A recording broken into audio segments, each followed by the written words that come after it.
Well, first grade through half of the fifth grade was at Clarksville.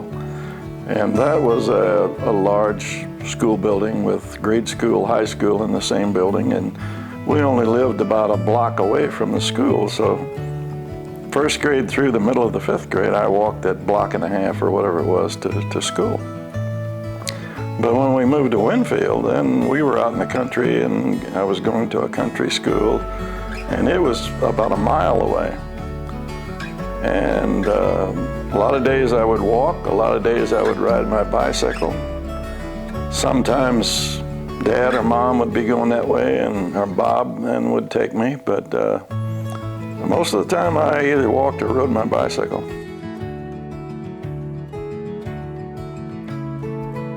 I had favorites in each of the schools. I had a favorite at Clarksville because she was beautiful. And then I had Miss Smith, who I thought was great. And in high school, it had to be Coach Hellier. Coach Hellier was more of an influence on me than any teacher.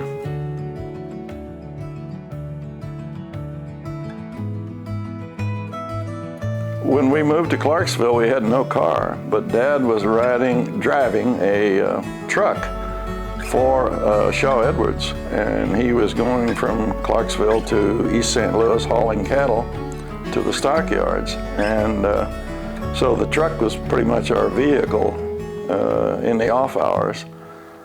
And then when he got the job on the dam and was transferred to Winfield, he had to have a vehicle to get to Winfield to work. So my grandfather had an old 36 Dodge that had sat on his farm for many years. Nobody used it. So Dad went out, put new tires on it, put a battery in it, and painted it. Well, not at that time, but drove that 36 Dodge back and forth to Winfield until we moved there. This was the car I learned to drive on, so it was, you know, long before I was 16, I would drive that car out in the fields and take lunch to Dad or whatever.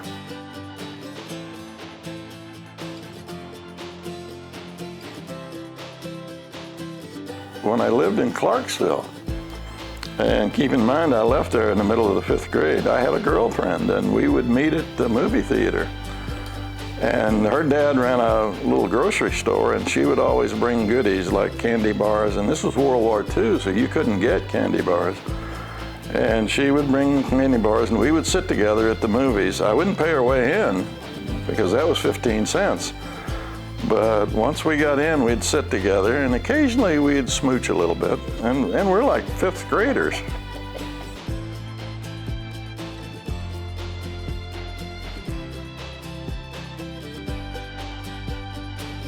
Our freshman year was the first year we knew each other, and I was among 5 or 6 kids that came in from country schools, so we didn't go through grade school together.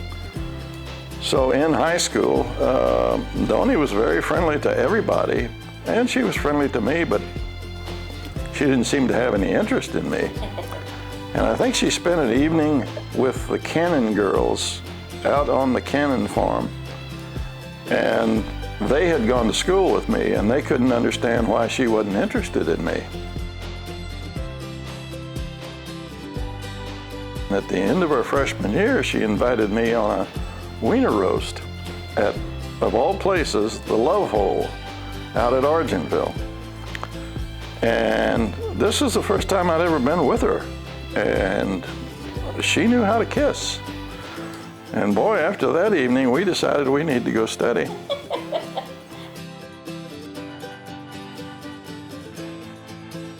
Well, it kind of started when I went away to college in Colorado. I was staying with my aunt and uncle, and Mom would send a check for $35 a month.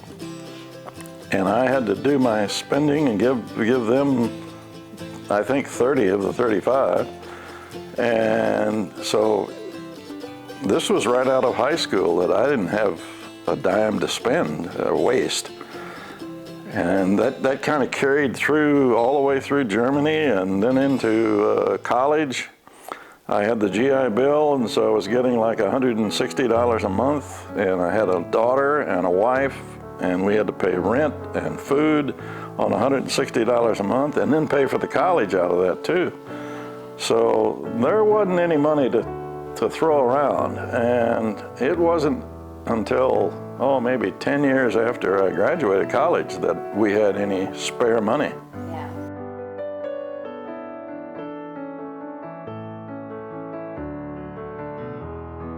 I've always been known as something of a skinflint, and it's only in recent years that I've started giving back. But a long time ago, Nona and I decided that we needed to help Craig's kids get through college, and so we spent a great deal of money putting them through college. But we've always been thrifty, I'll say. I don't think I was tight, but we were thrifty. And we've done well.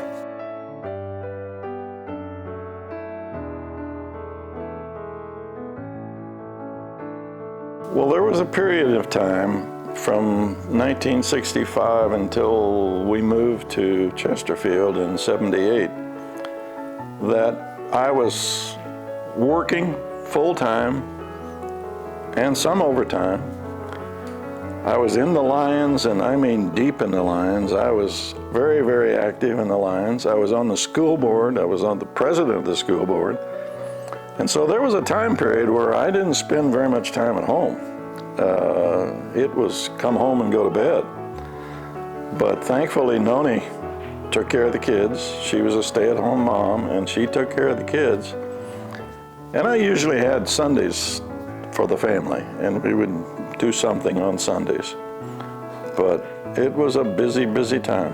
Nona realized that I had to do this, that I needed this.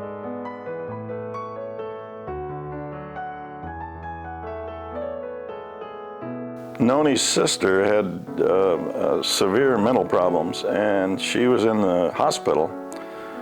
And Beverly, her daughter, was just a baby. So Nona was taking care of Beverly for her sister. And Norma's husband, Joe, would come on the weekends and take her. Well, I was playing basketball at that time, town team basketball, they called it. And I had a good friend that I worked with at McDonald from Jonesburg, Missouri, and he came by the same evening that Nona went to find out that she was pregnant. And he wanted me to play basketball in Ellsbury. So I called Joe. Joe came down to sit with Beverly, and I went to Ellsbury to play basketball. Well, Nona came home with the great news that she was pregnant with Brigitte, and I wasn't there. And she got so mad. I've never seen her so angry in my life, or since. And when I walked in the door, she grabbed the car keys and took off. And she was gone until like 1 o'clock in the morning. I had no idea where she was. And she never got over that. She remembered that our entire life, that she was pregnant with Brigitte, and I wasn't home when she came home to tell me. So that's the start of it. And then the good memories, oh my goodness, I've got 100 good memories of Brigitte. She was the perfect baby. She was spoiled, rotten, but she was the perfect baby, and she was our entertainment in college. I don't know that we planned ahead of time that we would only have two, but once we had a girl and a boy, we thought anything else was duplication, so we just stopped there.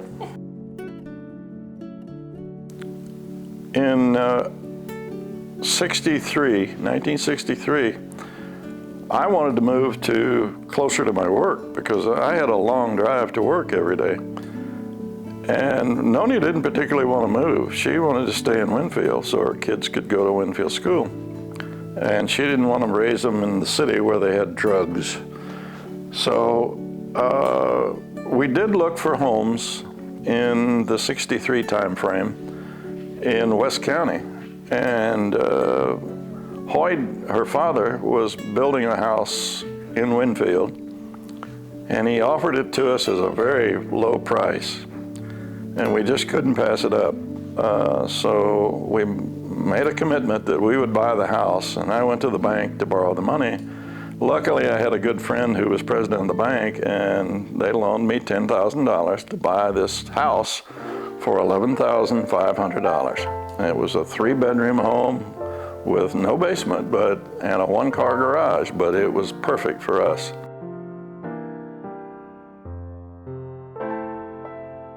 I don't think very many of my high school classmates got a college degree.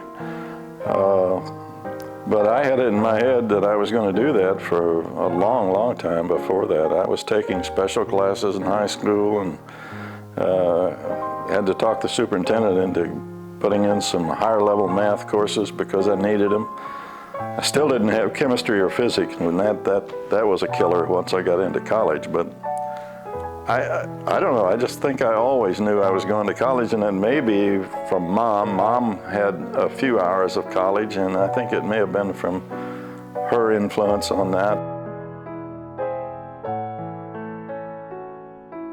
I've always tried to be self-contained in that I always felt like I knew what I was doing when I was doing it, and I think that's important, to have the self-confidence in yourself that you think you can do just about anything. Not that you can, but it's good to think that. And I don't know, the life lessons, love one another, I think stands out above all. And of course the old time phrase of do unto others as you would have them do unto you, I think that's pretty much it. She was beautiful. I just went along for the ride. Nona was one of the sweetest people I've ever met, bar none. 65 years. Well, more like 70 really, because we started when we were kids. Yeah, it's not easy to talk about her. We were all lucky to have had her as long as we did. She was a great wife, an even better mother, and a great grandmother. And why she put up with me all those years, I'll never know.